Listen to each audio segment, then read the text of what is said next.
Our subject today, God's signature in creation. Question, is it Allah's signature you can see, or is it Christ's signature you can see? Now, why such a choice of topic? I was recently doing a lot of work on university campuses on the radio, They have these call-ins. You realise for the first time I've started to get questions on radio talkback from Islamic people making that type of claim.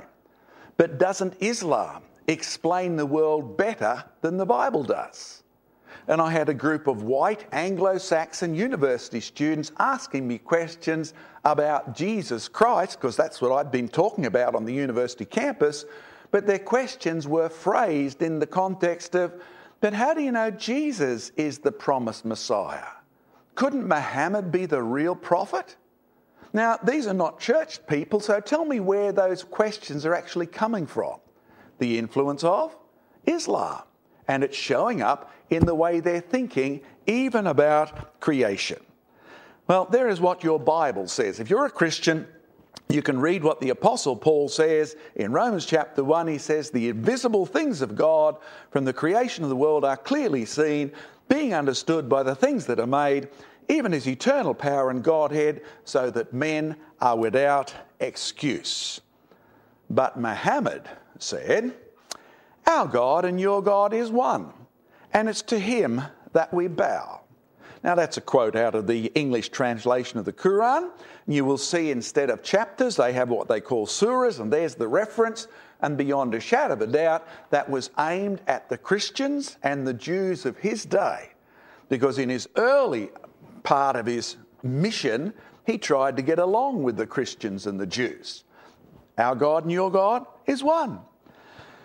Well, you need a little bit more about this Allah, because if our God and your God is one, that's what Muhammad actually meant.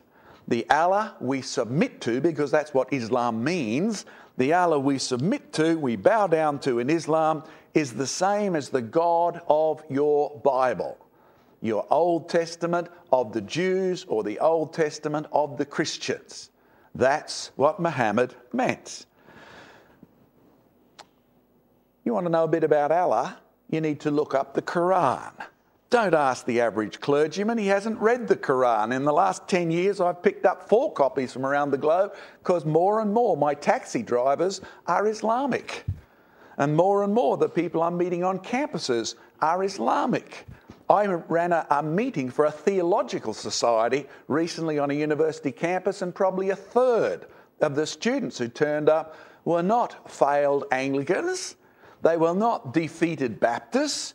They were Islamics. And they were there to challenge. Well, there's what the Quran says. Say he is God alone, God the eternal. He begets not and is not begotten. What does it mean? Allah is how many gods? One. And he does not have a son. There is no other God except for who? Okay, by implication then, if Allah doesn't have a son, you need to ponder that, because we are meeting in a Christian church this morning. And you've sung some songs that are making some very distinct claims, correct? About who? Jesus Christ. Okay, read on in your Quran and you'll find very quickly that Allah does not believe in evolution. The average dedicated Muslim rejects evolution. They're quite happy for me to come along and establish the world was created. But look what they believe man was created from. Man was created from a clot of blood.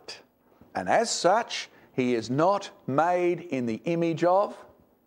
where did I get that concept from, the image of God? Isn't that what Genesis says about man? So the Old Testament God in Genesis says man was distinctly made in God's image, and he was made from what? So their stories about creation aren't actually